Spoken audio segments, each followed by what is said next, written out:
The morning of the wedding tasted like metal on Selah's tongue, as if the sunlight itself had run across a knife before spilling into the yard.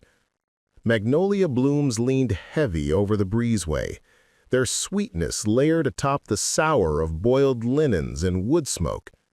She woke to the creak of harness leather and the scratched laughter of white men hauling extra barrels, more wine, more sugar, more toasts for a day built atop her family's unpaid hands.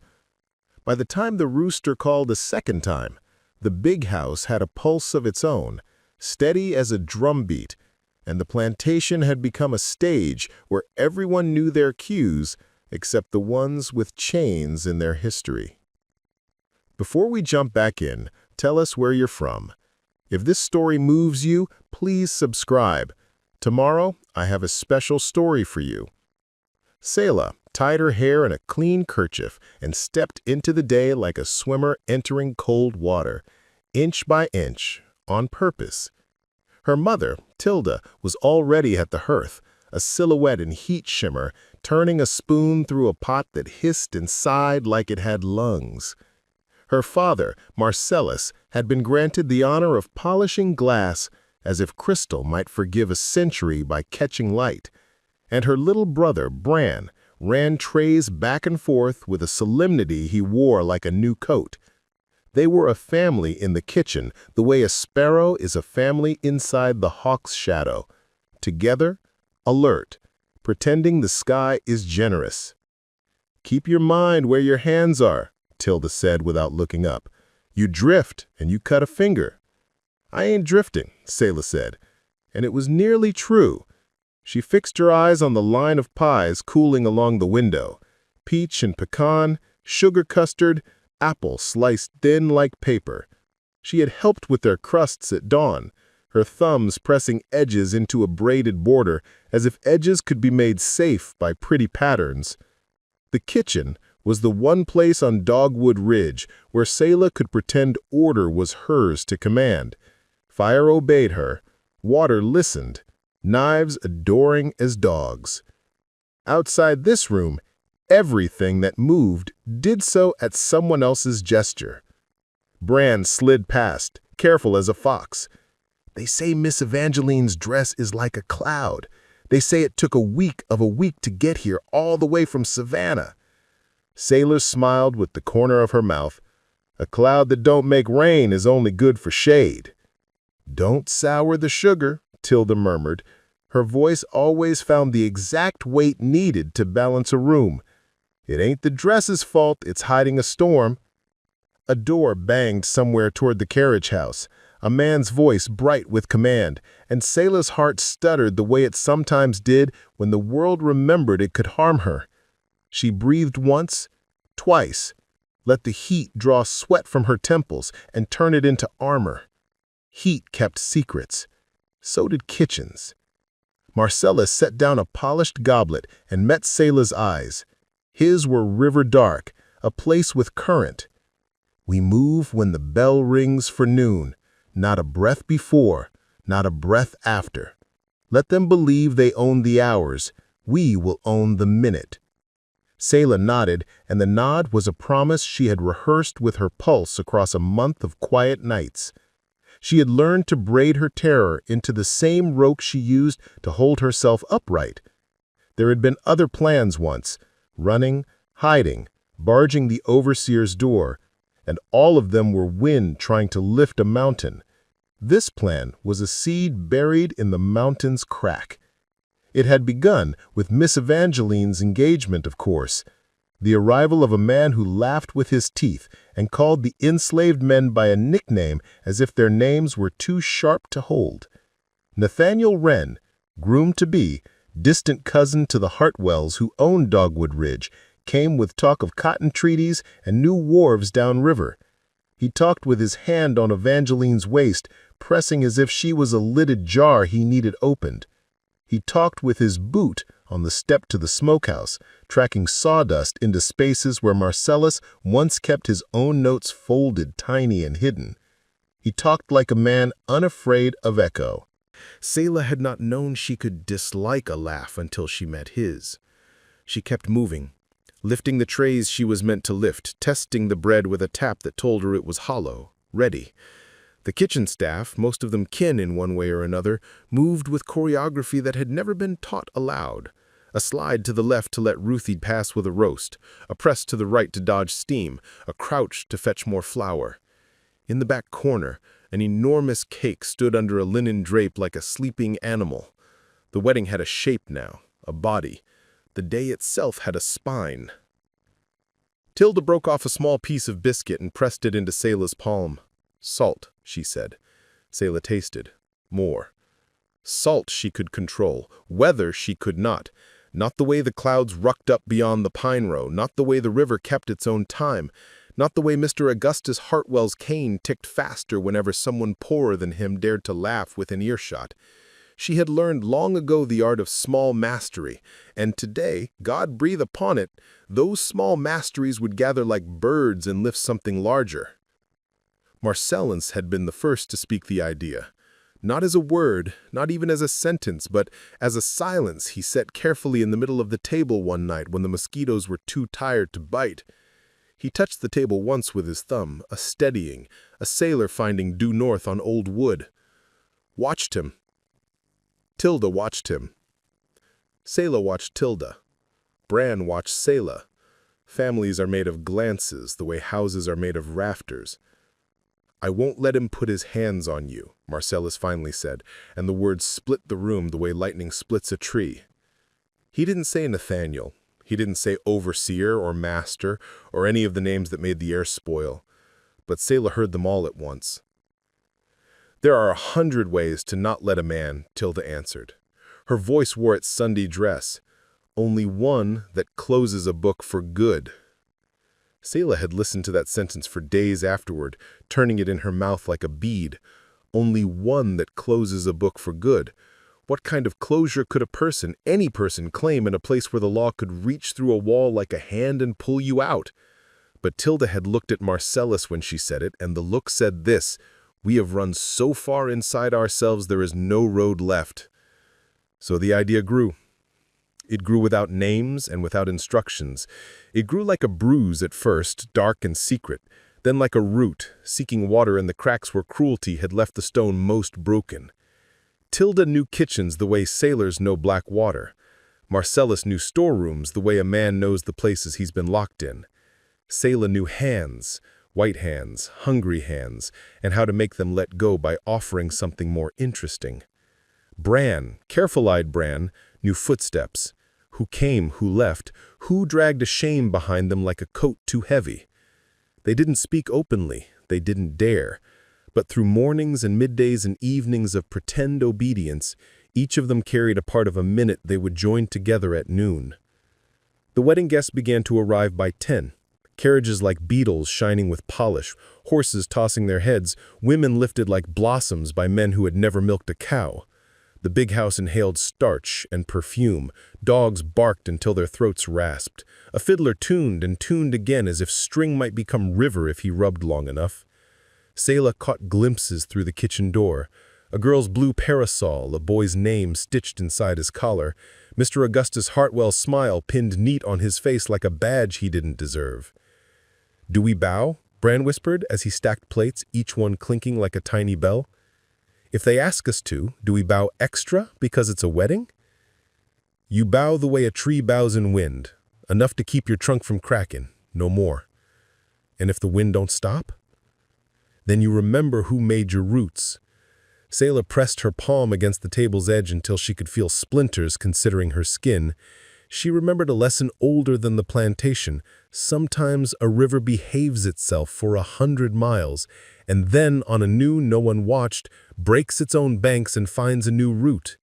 The land afterward is not the same. The map afterward is not the same. People will say flood like it was a misbehavior. The river will say, I did what I had to do to go on being a river. At 11:30, Miss Evangeline drifted into the kitchen, chased by bridesmaids who squealed and scolded like swallows. She wore white, but not the white of laundry. This was the white of bone, the white of clean sand after a wave leaves. Her hair sat in curls that were expensive and fragile and already tiring of their assignment. Selah had dressed her before, had known these small intimacies, the hook at the back of a gown, the row of buttons like tiny moons, the scent of lavender she used when she wanted to belong to herself. "Selah," Evangeline said, and Selah's name in her mouth made a sound like a bell rung with a gloved hand. Is it all—" She fluttered a hand toward the world. "It's a day that will be remembered," Selah said, and she let the truth stand up in the sentence, wearing a borrowed coat. Evangeline's eyes lingered on Selah, the way people look at a horizon when they are trying to find their courage. "You'll be in the kitchen for the toasts?" "We go where we're asked," Selah said, and Evangeline understood and not understanding at the same time. The bride looked like a page inside a book that had been kept clean, and yet, Selah saw it, there was a crease at the corner of Evangeline's smile, a worry thread stitched under the lips. Maybe it was nothing. Maybe it was everything. Sometimes the difference was only the angle of the sun. She left as quickly as she had come, and the air she had rearranged slowly settled back into place. Selah let her hands move, bread to basket, basket to boy, boy to haul. She let the clock tell its truth as the minute hand climbed, each tick a rung. Tilda touched Selah's elbow once, a small anchor. "Remember," she said, and the word carried every careful calculation wrapped inside a single syllable. "Remember the faces who have already paid. Remember the doors we could not close. Remember the nights we slept with our fists clenched because dreams had teeth. Remember that mercy without power is a wish, and wishes don't stop a hand at your throat." High laughter skated in from the parlor. A piano found a tune. The floorboards counted steps toward a future Selah refused to enter empty-handed. Near noon, Mr. Augustus Hartwell appeared in the kitchen doorway, his cane ticking the plank once, like a judge clearing his throat. "He cooks like a queen," he told a cousin behind him, as if Tilda were not there to hear. "I swear the woman ladles sunshine." Tilda lifted her chin an inch. "Sunshine burns if you stand in it too long," she said, as politely as a bow. Mr. Hartwell laughed. "Is that a threat?" "It's weather," Tilda answered. "Same as always." He left with a wag of the cane, a dog's tail disguised. Selah breathed, and then didn't for one full count to steady the surface of her mind. At the far counter, Marcellus folded a cloth with the kind of attention men give to sacred things, because sometimes a cloth is a sacred thing when it hides and reveals in equal measure. Brand tucked his chin, eyes bright with too much knowing for a boy his age. The bell rang for noon. It rang with all the ordinary arrogance of any bell, brass announcing the hour, as if it had invented time. But this time, the sound walked across the kitchen and put its hand on Selah's shoulder. She nodded. Tilda nodded. Marcellus's jaw flexed once, as if swallowing a word he wanted to keep safe inside him. Brand went still in the way deer go still, so that each muscle is a question waiting for an answer. Dishes lifted, trays glided, the world went ceremonial. The first course moved like a procession, a bright parade across a narrow bridge. Selah felt the floorboards under her feet the way a sailor feels a hull. She counted her steps between stove and door, 6, between door and head of table, 8, from head of table to the sideboard where the polished crystal stood, ranking itself by height, 4. Numbers were a language that did not lie to her. Today she would speak it fluently. Guests leaned over plates to inhale what did not belong to them, but would soon be inside them. A cousin praised the roast in a voice that carried back into the kitchen like a ribbon you could follow in the air. Someone declared the biscuits holy. The cake, Lord the cake, sat pillow-still under its linen, ridiculous as a story that thinks it is more than real life. Brand slipped to Selah's side long enough to whisper, "The fiddler's got a bad string. He keeps wincing on the same note." "Men never notice the strings they break," Selah said, and Brand puffed a sound that might have been a laugh if it had not been tied tight in his throat. The toasts would come with the second course. The toasts would come with crystal. The toasts would come with the smallest movements of rests and the largest movements of history. Selah carried a tray toward the hall, and every step was a lesson. She remembered Tilda's voice, "Do not give fear the front seat, it will grab the wheel." She remembered Marcellus's, "Make your minute count, or it will count you." She remembered her own, formed in secret places, where even the walls leaned closer to hear. Let them drink their own weather. Let them call it celebration when it is the sky finally settling its account. At the head of the table, Mr. Augustus Hartwell made a speech that thanked every expensive thing within earshot and none of the people who made it possible. He blessed the Union, he blessed the cotton, he blessed the river that carried their wealth and drowned other men's names. Nathaniel stood handsome and sure, a man who had never been told no by anything but hunger, and even that had not lasted long. Evangeline's face wore an expression somewhere between faith and theater, and Selah wondered if the difference mattered to those who had never learned to choose freely. "Raise your glasses," Mr. Hartwell called, and the room lifted its light. Selah's breath braided itself into something steadier than air. She moved along the sideboard, a quiet tide. Marcellus stood at the double doors like a shadow with purpose. Tilda lingered near a tureen, hands soft, eyes steel. A hush like a cloth fell over the room. The first crystal chimed against the second, then the third. Then the long, bright run of sound you hear when wealth touches itself and likes the ring. Selah felt the sweat at the back of her knees. She could count each bead as it formed, as if they were small coins she needed to gather for passage. She remembered the minute they owned, the one they had purchased with fear and sleeping lightly, and a month of swallowing insult like grits gone cold. Noon had become their house. Noon had become their name. Mr. Hartwell's lips parted to deliver the first blessing to pass through a family he would never admit existed. Selah watched his mouth form shape around vowels. She watched Nathaniel's fingers pinch Evangeline's side where the tablecloth hid the gesture, claiming. She watched a ring flash. She watched a fly crawl across a wedge of peach like a fingerprint, dragging perfume behind it. The world loved detail when it knew a summary was coming. To prosperity, to children, to the goodness of God who, Mr. Hartwell intoned, and the room answered with a pious murmur, a school of fish all turning at once. Selah's gaze slid to the far end of the table, where a girl about 12 practiced adulthood by letting wine touch her lips before she blushed and set the glass down. "Not for you, child," Selah thought. And she moved, a little adjustment like a seamstress hiding a pucker. Tilda had a way of being everywhere at once when children were near. Selah could feel her mother's attention tilt like a mirror, catching danger and bending light away from it. The first cough was small, the way a door clicks shut when you think it's wind. A gentleman at the left dabbed the corner of his mouth with a napkin and smiled at nothing. The second cough came from a woman in coral satin.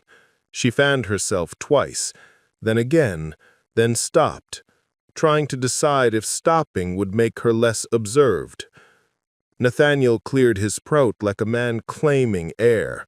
Evangeline's eyes flickered, not fear exactly, not yet, but the awareness that a dress can't help if a person's skin decides to betray her. Selah stood very still. The room rearranged itself around a sound no one wanted to name. Mr. Hartwell swayed half an inch, blinked like a man trying to catch a thought that walked past him unfriendly. The cousin with the loud congratulations fell heavily into his chair, as if he had just remembered gravity deeper than anyone else. The hush broke, not like cloth this time, like ice. "What?" someone said, and the word frayed where it left the tongue. Selah watched sound travel from person to person, gaining corners, gaining teeth. She did not move to help. She would not touch the world as it finally tripped on itself. Bran stood beside the doorway, his hands empty, and Selah wanted to throw a rope between them and tie her brother to a post marked "Live." Evangeline's hand found Selah's sleeve without thinking, the way a person grabs for the banister in a dark stair. Their eyes met, and in that narrow space two truths stood shoulder to shoulder. I am not your enemy, and you are part of what keeps me in a cage. The moment was not big enough to hold both. It did anyway. Human hearts have always made room for contradictions in emergency. Nathaniel set his glass down with a force that made it ring, and he glared toward the kitchen as if heat could be sin. He opened his mouth to say a name. Selah knew which one. Then his mouth forgot how to be a mouth and decided to be a wound instead. He reached for the back of the chair, missed, found the edge of the tablecloth, drew embroidery half off the table with him as he folded down like a bad prayer. People stood. People sat. People called for water as if water could solve history. Mrs. Hartwell's pearls made a sound Selah had never heard before as they skittered against one another, a small hailstorm falling down a throat. Someone screamed in a tone that meant, "Not yet! Not yet! I am not done being the person I thought I was!" Marcellus moved through the chaos with the ease of a boatman who has seen whirlpools before. His eyes never left Selah's. Tilda became taller without stepping onto anything. Bran began to shake, and then remembered the lesson he'd been handed by every morning that dressed him in danger. Still yourself, boy. Still first. Run later. Mr. Hartwell's cane clattered to the floor, a metronome with no song left to count. He swung toward the head of the table, toward Selah, toward anyone dark enough to stand for blame. His mouth formed the word "you," as if it were a curse he could hurl across a crowded room and pin to a chest like a medal. "Drink!" he rasped, grabbing a fresh glass from the sideboard and thrusting it at Selah as proof and punishment in one gesture. "Drink if your hands are clean." The room made space around them the way crowds do around a spill no one wants to step in. The glass shook in Hartwell's grip. Selah saw her own face stuttered in its tremble, a girl multiplied by ripples and fear, and the kind of bravery that tastes like a coin held too long in a closed hand. Her father's throat moved once. Tilda did not blink. Bran's small fingers gripped the door jamb like bark keeps a tree from coming apart. Selah reached out and wrapped her hand around the stem like a woman takes hold of the latch of a door she intends to open even though winter is on the other side. Hartwell's eyes glittered. The room waited like a field waits when thunder steps closer on hooves. Selah lifted the glass until its rim touched her lower lip. So near she could feel the cool of it, as close to surrender as any general ever came in uniform. She let the room see that she could cross the small distance between maybe and yes, and make ruin of herself for show. She let the bride see it. She let the groom, chest heaving from where his certainty had left him kneeling on the floor, see it. The rim cold on her skin. The whole room in her peripheral like a map of a country she intended to leave. Selah drew one breath and another, and as the third began she heard a sound like a pistol cocked and a voice, someone near the doorway, someone desperate, shout a single word that cut the room in half. Stop. Stop. This story took us a long time. If you like it, subscribe. Now back to the story. The word cracked through the dining room like a whip that had changed sides. Selah's hand paused with the rim of crystal cooling her lower lip, and in the hush that followed she recognized the voice. Bran, child of their kitchen, child of the hard school of carefulness, standing in the doorway with both palms held up as if pressing back a tide. Mr. Augustus Hartwell wheeled toward the interruption, his mouth already full of accusation he hadn't decided how to shape. The room reeled. Coughs scattered through the wedding party like startled birds. A bridesmaid's fan fluttered and fell. Nathaniel's face went the color of unbaked dough. And Evangeline, white as her dress, lips parted, looked from Selah to her groom as if someone had switched the labels on the souls of the men in front of her. Selah lowered the glass a fraction. She could feel Tilda's attention laid across her shoulders like a shawl, steadying. Marcellus hadn't moved, but the set of his jaw had become an anchor. Every inch of the house seemed to be breathing too fast. "Stop," Brand said again, and this time his voice was a different thing. A bell rung for a funeral and a birth at once. He looked only at Selah, a line thrown across water to the person he had followed through every dark hallway of their lives. Mr. Augustus Hartwell wheeled toward the interruption, his mouth already full of accusation he hadn't decided how to shape. The room reeled. Coughs scattered through the wedding party like startled birds. A bridesmaid's fan fluttered and fell. Nathaniel's face went the color of unbaked dough. And Evangeline, white as her dress, lips parted, looked from Selah to her groom as if someone had switched the labels on the souls of the men in front of her. Selah lowered the glass a fraction. She could feel Tilda's attention laid across her shoulders like a shawl, steadying. Marcellus hadn't moved, but the set of his jaw had become an anchor. Every inch of the house seemed to be breathing too fast. "Stop," Brand said again, and this time his voice was a different thing. A bell rung for a funeral and a birth at once. He looked only at Selah, a line thrown across water to the person he had followed through every dark hallway of their lives. Mr. Augustus Hartwell lurched to his feet, braced by the table, and jabbed a shaking finger at Selah. "You!" His voice was hoarse and high, and less certain than it had ever been in his life. "Hold her! Hold all of them! Bring that girl!" His words ran out and left only the gesture, a fist without a sentence.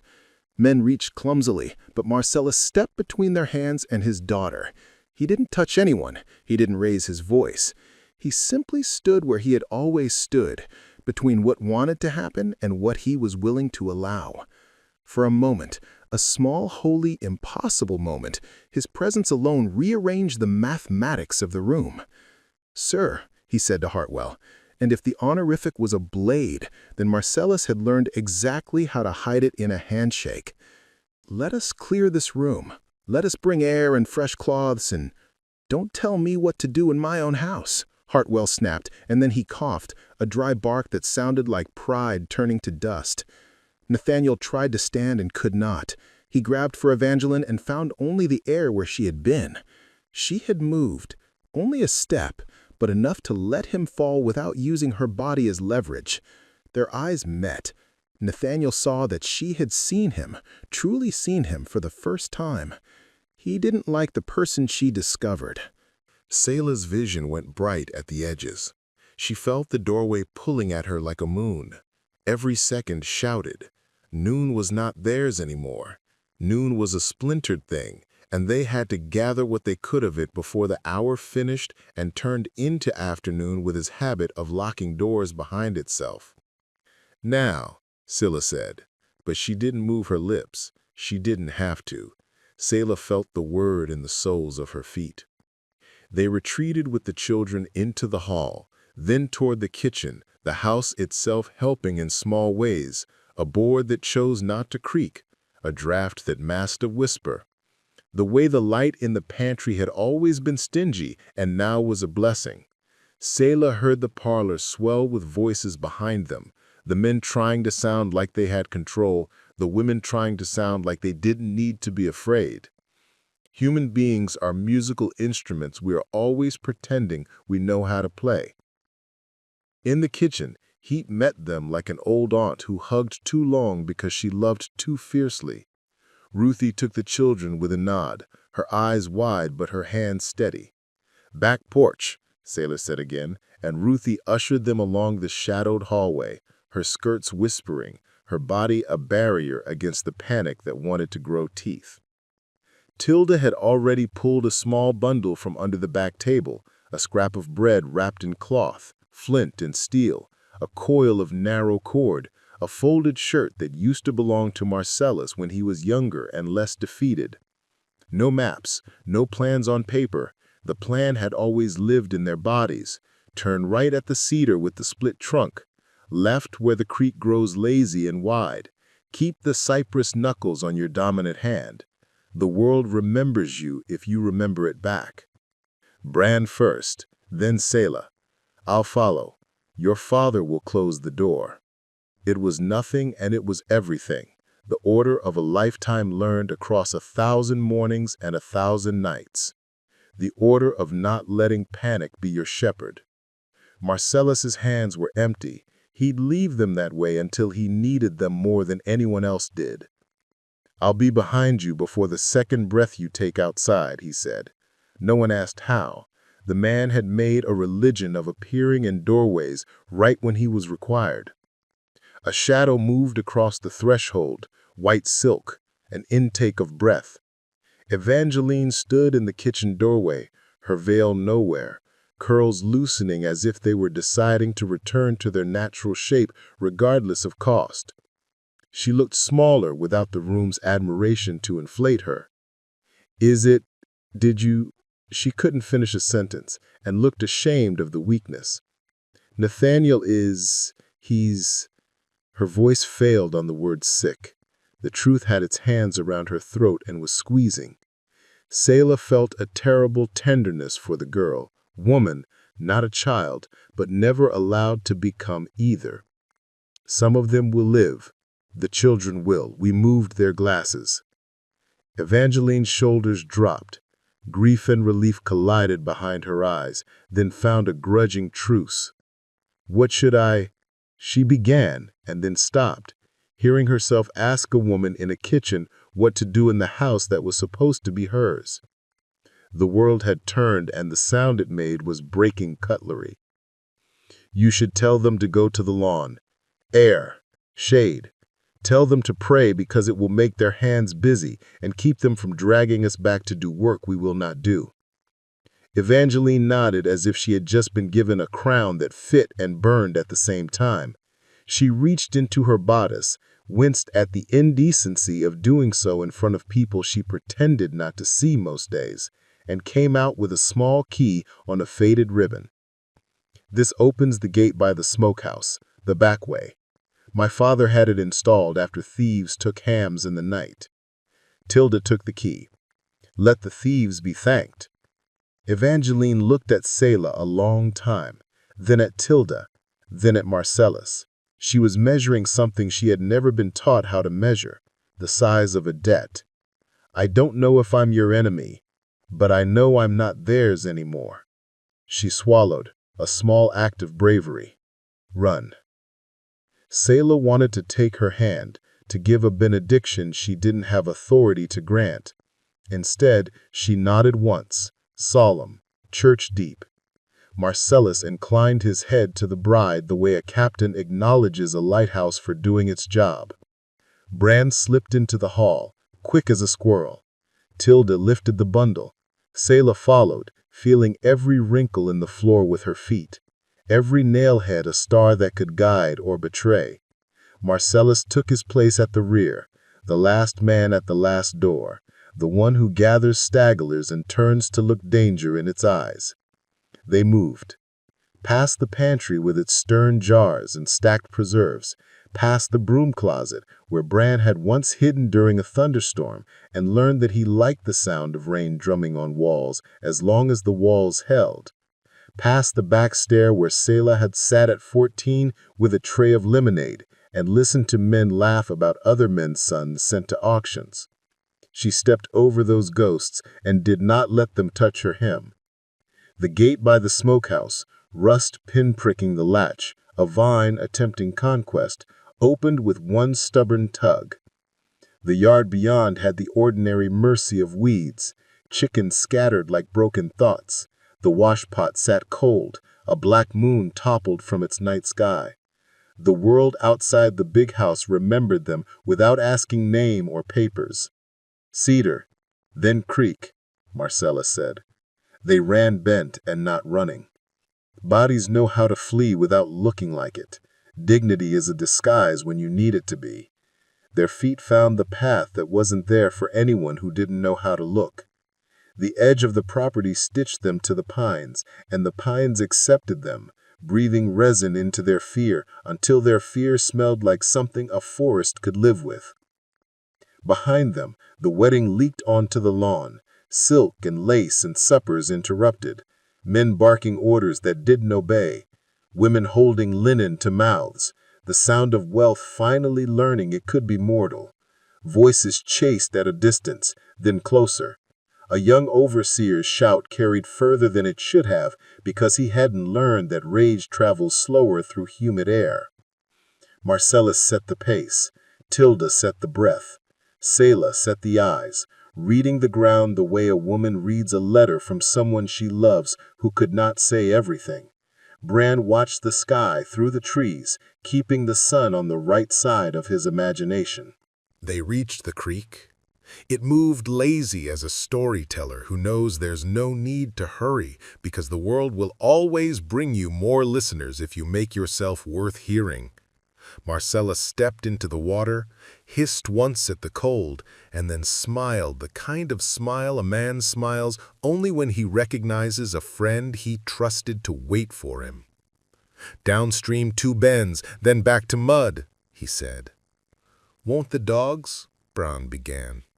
"Dogs forget themselves in water," Tilda said, "same as men." Selah waded in, the chill climbing her bones like a polite thief. The current tugged at her skirts. She let the creek claim the dust of the Hartwell's yard from her hem and felt something unshackle inside her. She didn't know what it was yet, only that it weighed less with every step she took. They moved through water where the sun kneaded the surface into coins. Dragonflies worked their old trade of stitching heat to light. An egret stepped like a priest and refused to be impressed by human desperation. Selah's breath steadied into something she could use. Behind them, a horn called men to try to be brave. They would come. Men who had never looked at the ground unless they wanted to own it would try to read it like a book today. The notion made Selah feel a kind of fierce fatigue, exhaustion with a bright thread running through it called future. At the second bend, Marcellus raised one hand, and they climbed out where cypress knees gathered like old women in church hats. Tilda used the cord to tether her bundle high in a branch. "If we have to circle back," she said, "always plan for a circle." "Always plan for a line," Marcellus countered without argument in his tone. The two of them had made a life by building houses out of the arguments they didn't have. They cut through palmetto and grubby fern. Pine straw slid underfoot like loose talk. A squirrel scolded them for existing. Selah wanted to tell the creature it had no idea how loud a human world could get when it decided to hear itself scream. Voices arrived. 5 men, 6, hard to tell through the trees. Dogs with them, panting, one eager, one less certain, one that had learned to be cruel and would take any excuse. The family flattened themselves to the forest, letting bark engrave its small truths on their skin. Selah tucked Bran's head against her shoulder and felt the boy shake the way a leaf accepts the wind's handwriting without arguing over the pen. "Fan out," the young overseer said, as if a forest were a thing you could spread like a deck of cards. "They can't have gone far." "They haven't, but far enough to not be standing where you expect. That girl's got a head on her." Selah didn't know if she wanted to smile or retch. Being seen had never been a safe thing. Being seen as clever was often the preface to being punished for the terrible sin of not staying stupid. A fly landed near her ear and loved her like summer does. She didn't swat it. She didn't breathe big. She didn't give the forest any new information about herself. The dogs worked the waterline, confused and confident in turns. One barked at an insult nobody else heard. Another sat down abruptly as if the day had suddenly become heavier than he liked to carry. "Back toward the road," Sheriff Vance said, tempering the boys with him with a patience that sounded like boredom and was actually experience. "We'll cut 'em off at the low causeway." "Okefenokee?" one of the men asked, and the word sounded like the men had put a fishbone in his mouth without meaning to. "Closer than that," Vance said, "but they'll aim for it if the night lets 'em." The voices moved, iron on leather, a small parade losing its way with more confidence than it deserved. The forest closed the door behind them. Tilda exhaled. Bron made a sound he had learned to keep for private places, and Selah took it in her hand and held it until it didn't threaten to become a scream. "We'll beat them to the causeway if we take the ridge," Marcella said. "The ridge is patient, but it doesn't forgive you if you forget where it ends." Selah nodded, even though the landscape in her mind was a cluster of half-remembered lines. She trusted her father's feet. She trusted her mother's breath. She trusted what fear could do when it stood on its hind legs and decided to call itself courage because there wasn't time to invent a new word. They walked until the light turned thin and obedient.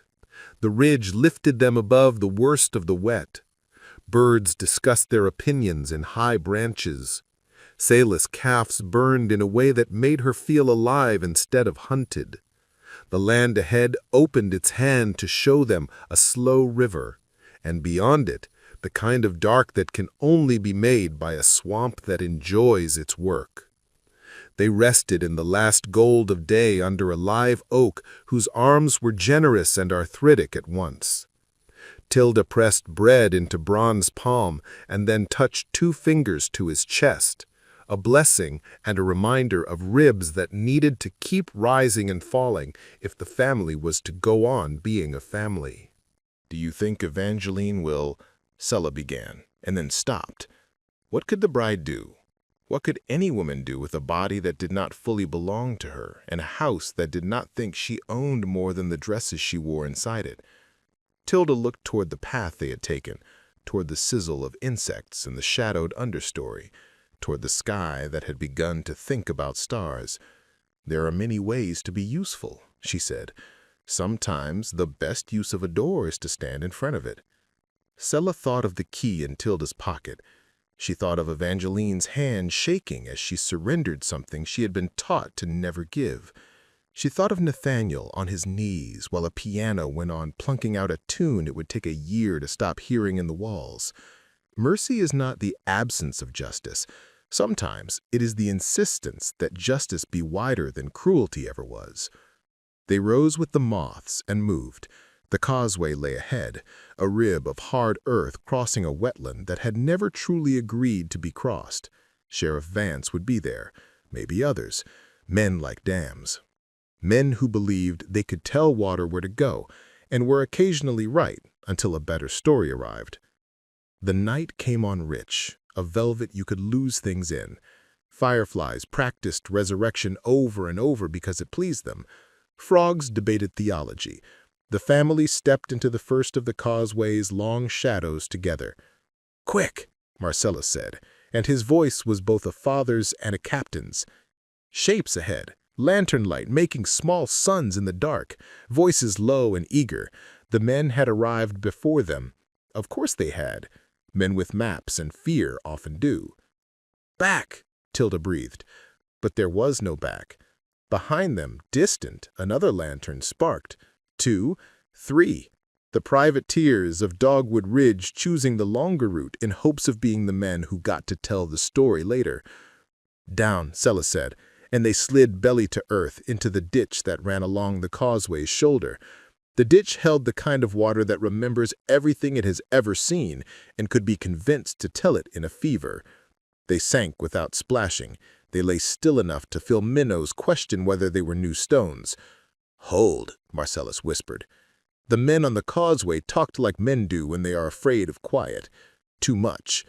They argued about whether the dogs could smell through muck. They argued about whether the sheriff would pay in coin or credit at the store. They argued about the provenance of a rumor that a freedman downriver had started a school for colored children, and the world had not ended because of it. Their words were a net full of holes. A boy among them, 15 perhaps, too young for a voice and too old for a childhood, stood at the edge and peered into the dark ditch. His lantern painted the world in coins and shadows. The light crawled towards Sella's cheek. She lowered her lashes and thought about being stone. Stones are patient. Stones keep secrets. Stones survive men because men put them in walls and then forget the walls still listen. The boy's light moved on. His attention snagged on a heron lifting from the far side like a blessing that had learned it could be wings. "Nothing," he said. "They're further up." The men on the causeway drifted away in a kind of circle that could not decide if it wanted to be a noose. Sella waited long after they were gone, counting to a number she didn't know she had in her, and then longer, until the patience belonged to something bigger than herself, and she was borrowing it. They rose together, dripping future. "Low path," Marcellus said. "We'll trust the swamp to hate men more than it hates us." They slipped into the wet, a path that was not a path except for those who had learned to follow the grammar of moss, cypress knees like punctuation, water like long, complicated sentences that kept daring you to diagram them wrong. Sella let the swamp teach her its accent until her feet could think in it. Hours, maybe. Time had stopped keeping score and decided to play music instead. The swamp opened, finally, grudgingly onto a hummock where 3 shacks lifted themselves out of the mud on piles and a small fire kept its opinions modest. A woman stepped forward from the near shack with a lantern held low. She was 50, perhaps, or older, or simply from a part of the world where the sun had been allowed to write on her face without restraint. "You took your time," she said. Her voice held laughter from a different century and grief from this one. "We've been watching that wedding since last week when the wagons started multiplying like rabbits that never learned math." Marcellus exhaled something that might have been gratitude if a man as careful as he is could ever risk naming it in the open. "Rhea," he said, and in the name Sella heard all the story her parents hadn't told her, because some stories lose power when they have to live in daylight. "You still queen of your quarter-acre of kingdom?" "I'm queen of what I can reach, which is more today than yesterday, and not as much as tomorrow if the Lord minds his business and leaves me to mind mine." Her eyes assessed Tilda, Sella, and Bran. "Come in. I'll feed you quiet." They went up the narrow steps and into a room that smelled of smoke and herbs and clean stubbornness. Rhea handed them each a cup of something that rose like mercy in their chests.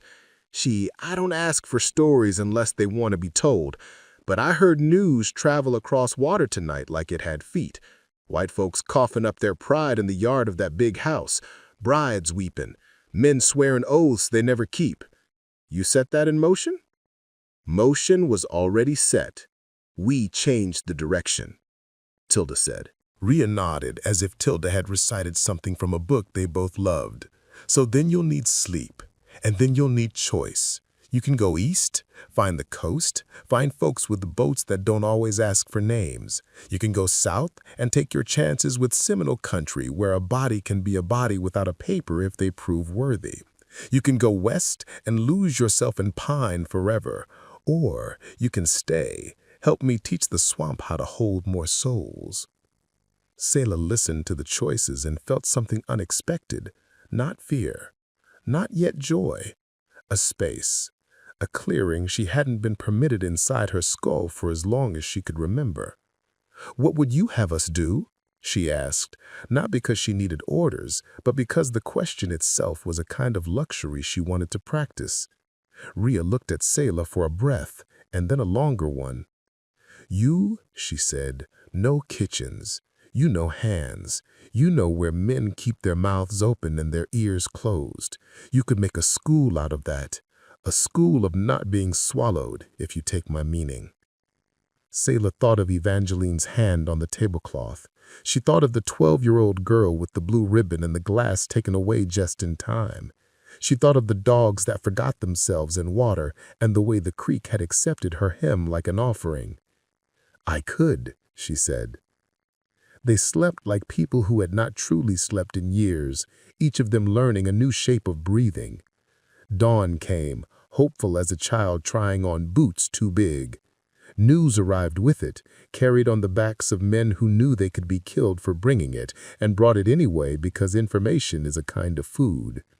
Sheriff Vance had returned to Dogwood Ridge in the darkest part of the night.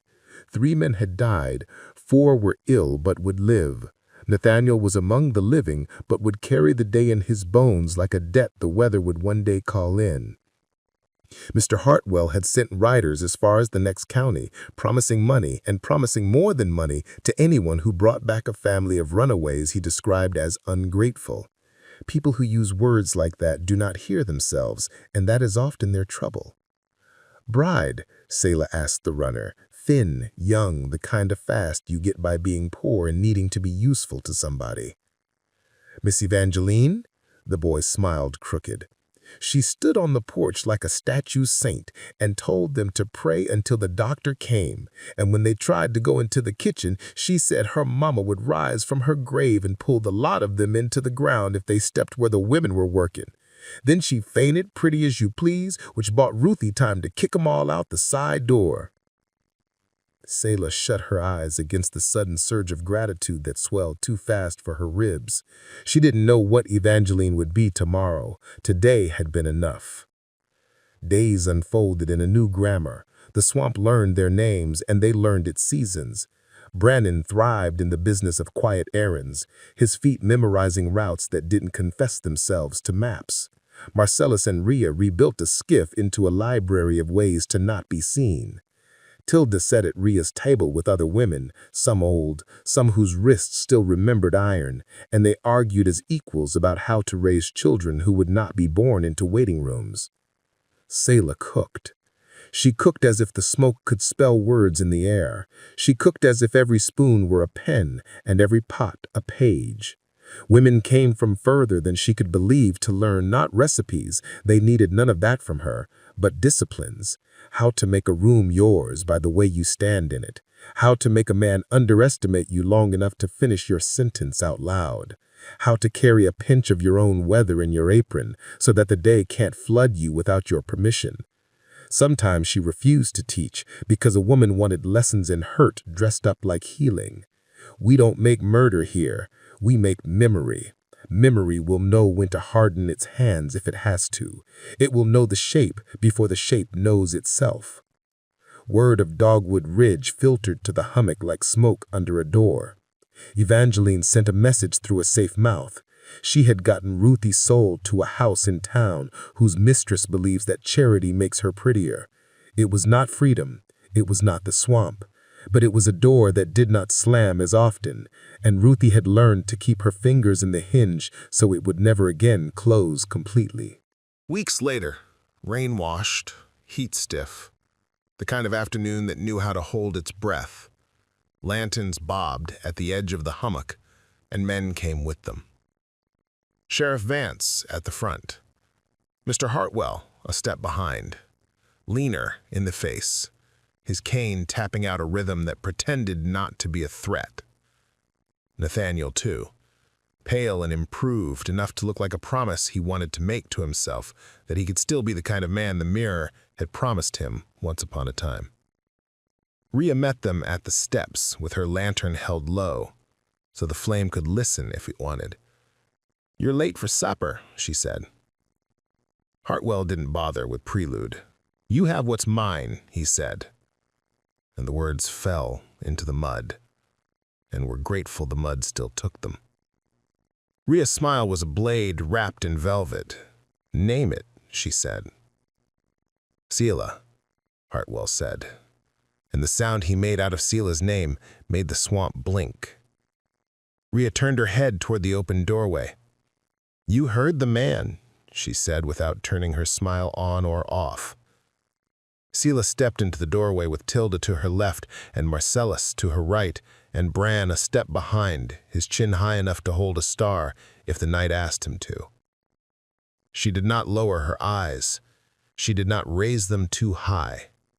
She put them exactly where a woman's eyes go when she is prepared to refuse without wasting breath. Hartwell took in the family in one swallow and then discovered his mouth had not prepared for the aftertaste. "You'll come now," he said. "And the boy, the woman, the man, I'll be lenient if you don't make me be a story people tell with too much relish." The swamp hummed. Cicadas pressed their opinion into the air like a signature on a contract it had no intention of honoring. Sheriff Vance shifted his weight, the gesture of a man whose boots had learned secrets and didn't know what to do with them. Selah said nothing. Then she said something, so softly the words had to grow muscle to travel the distance between the porch and the men who wanted ownership as if ownership were a reasonable desire. "We don't come. We don't go. We are." The sentence didn't make sense to a certain kind of ear. It made so much sense to others, it hurt. Hartwell lifted his cane. Nathaniel stepped forward out of habit. Sheriff Vance raised an open palm that asked for almost nothing and somehow got almost everything it wanted. "Careful," Vance said to the man behind him. "This place keeps score." He looked at Selah then, and because he was not a stupid man, he allowed a sliver of respect into his eyes. "You'll answer for what happened. Maybe not to me, maybe not here, but you'll answer." Selah could have said 1,000 things. She could have spoken the names of women who had answered to men in rooms without windows for generations. She could have told him about the answer she had already given a long time ago, on a night when the sky had leaned down to listen and had finally agreed to remember her name. She didn't do any of that. "I have answered, with my life." Hartwell swung his cane as if he could push the sentence aside like a curtain. Rhea stepped 1 inch forward and the porch remade itself around her. "I called this place a kingdom. I didn't invite you to believe me. I invited the swamp. It took the job." She tilted her lantern toward the black ribbon of water at the hummock's edge. "If you step wrong, it will be my pleasure to let the ground teach you how to listen." Silence. The kind that grows teeth. Vance cleared his throat. "Back to the road," he told the men. To Hartwell, "Quiet. Not tonight." Hartwell stared at Selah the way men stare at a horizon they want to set on fire. He had never learned the trick of seeing a person and not expecting them to be a mirror. He tapped the cane on the step once, twice, an old school teacher summoning obedience from students who had decided to graduate. Then he turned and went, the way a storm sometimes decides to ruin a different town. The men followed. The night closed itself like a book that had been read to the end and loved and needed to be held for a while before it would be opened again. The next morning, Rhea and Tilda and the other women wove palmetto into screens and placed them at the edge of the hummock, not as fences, but as reminders that a boundary is sometimes made of intention. Marcellus and Bran pulled the skiff into deeper black water, where it would be harder to find unless you knew how to ask for it. Selah stirred a pot and watched the steam rise in a line that straightened, then twined, then straightened again. She did not think of herself as a poisoner. She did not think of herself as a saint. She refused all the naming that came from mouths unfriendly to truth. She thought of herself as a woman with family who had been given 1 noon on 1 hard day to move a stone. The stone had moved. It hadn't moved far. It had moved enough. Bran brought her a reed whistle he had made, and a face full of triumph that hadn't yet learned it needed to hide itself sometimes. She put the whistle to her lips and made a sound that startled a heron into laughter.